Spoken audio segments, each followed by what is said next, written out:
Next, and then in 10 minutes at 9 o'clock, it's the BBC NewsHour on WNYC. Let's check in with London to see what they're working on. London, good morning. Good morning, WNYC. I'm Rebecca Kesby, and on today's NewsHour, Hong Kong and southern China bracing for a super typhoon. Manufacturing hub Guangdong province lies directly in its likely path. The Algerian Coast Guard has shot dead 2 tourists on jet skis, but why? And the new pop star generated using AI. That's BBC NewsHour coming up at 9 on WNYC.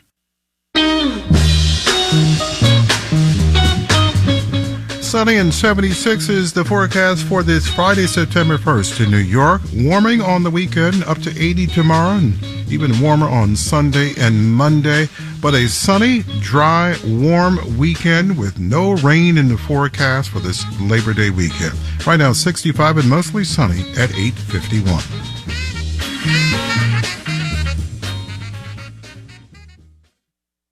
Support for WNYC comes from Columbia University Masters in Enterprise Risk Management Program, which invites listeners to a meet and greet info session in person on September 6th. More info at sps.columbia.edu/ERM. President Joe Biden promises to save seniors money on their medication. American seniors are spending $3.4 billion on out-of-pocket costs. Another trial date is set for the former president, and almost 2/3 of the country's wetlands might lose federal protections. Lots to talk about on the Friday News Roundup, next time on 1A. Weekdays at 3 on 93.9 FM, AM 820, or live stream it at WNYC.org.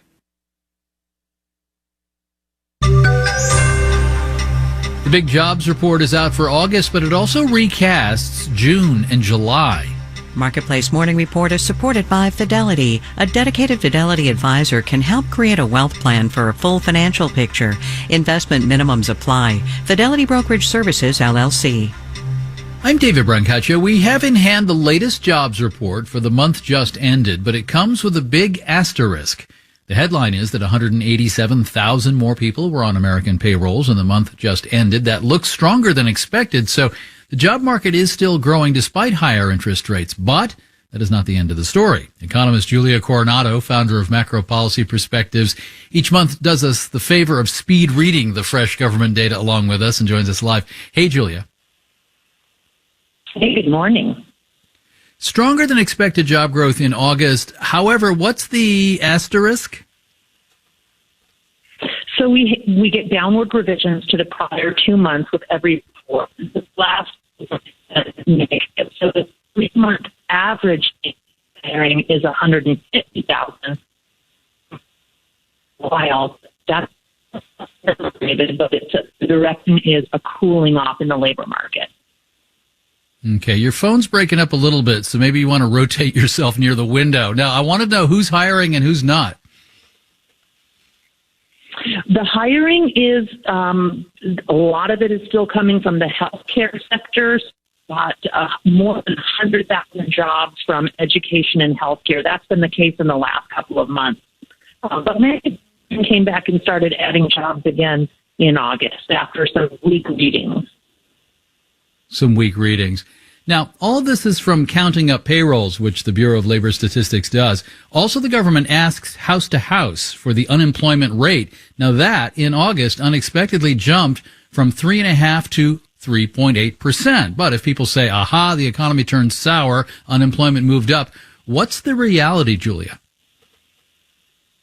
This is one of those good increases in the unemployment rate in the sense that people are coming back to the labor force. So we saw a big jump in the labor force participation rate. Not all of them have found jobs yet, so we saw the unemployment rate perk up.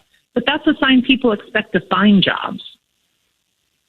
All right. Julia Coronado is also a professor at the University of Texas at Austin. Julia, always good to talk to you. Now, this is data that will guide job searches, interest rates, and many other money decisions. The typical bet by forecasters was that 170,000 more people would be on payrolls, and what came in was 187,000, which looks precisely like the month before.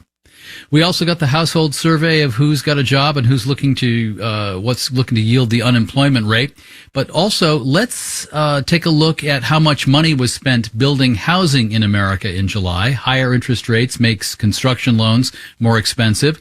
Also making construction more expensive, climate change. Here's Justin Ho. In states where natural disasters are becoming more common, builders are demanding more climate-resistant building materials like steel-reinforced walls and wind-resistant glass. And so then that makes it costlier if there's a spike in demand coming from all home builders in that area. That's Paranitha Sastry, a finance professor at Columbia Business School. As natural disasters pick up, Sastry says developers face additional regulatory hurdles too, if they want to, say, qualify for the National Flood Insurance Program. Elevation requirements, there are, maybe restrictions on basement construction. Many insurance companies have been raising home insurance premiums in disaster-prone areas. Some insurers have stopped offering home insurance in certain states. Benjamin Collier, a professor at Temple University, says that makes it harder for people to get mortgages. And as a result, even building those homes becomes more complicated because it's hard to find buyers for them. And Collier says construction projects themselves could face higher insurance costs too. I'm Justin Ho for Marketplace. Checking markets, interest rates came down on that jobs report just slightly, 4.09% for the 10-year benchmark. Stocks, S&P futures are up 0.6%. Dow futures are up 152, 0.4%. NASDAQ futures up 0.6%.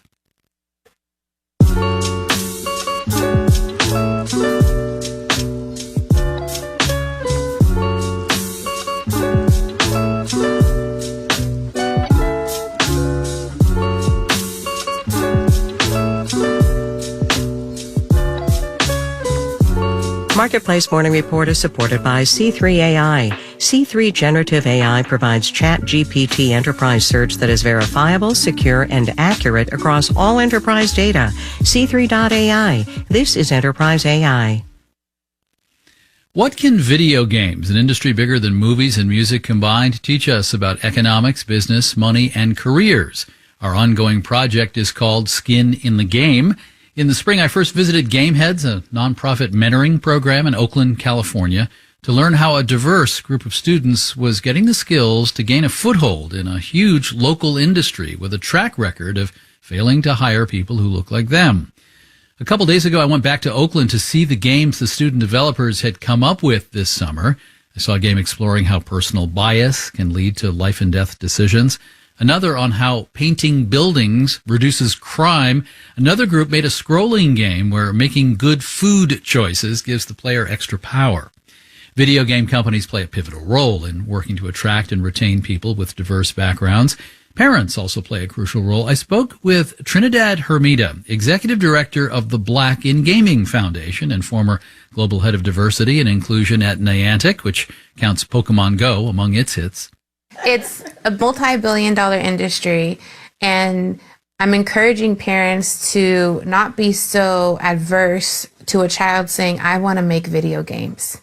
Not so adverse to a child saying, I want to be an artist. Not so adverse to a child saying, I want to create. Because these industries are centered around creation and centered around being open, and they are lucrative.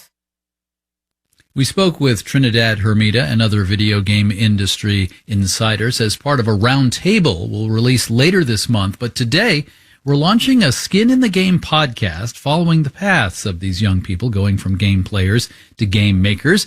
That'll be at the top of the Marketplace Morning Report podcast feed later today and throughout the holiday weekend. You can listen wherever you get your podcasts.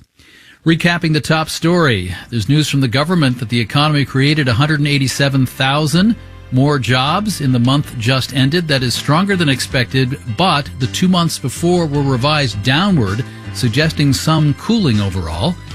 I'm David Brancaccia with the Marketplace Morning Report. From APM, American Public Media.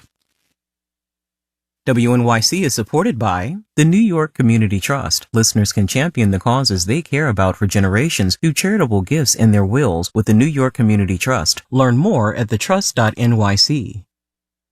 Up next, the BBC NewsHour on WNYC. Today on the Brian Lehrer Show, Brian and some colleagues read the key parts of the indictment of Donald Trump over his attempt to overturn the 2020 election and the deadly insurrection on January 6th. That's at 10 this morning. 65 and sunny right now. Today, sunny and 76 in the city. And then tomorrow, sunny and 80. Sunday, mostly sunny and warmer up to near 90. And then Labor Day and Tuesday, sunny and about 90 degrees. Once again, 65 and sunny right now. This is WNYC FM, HD, and AM New York.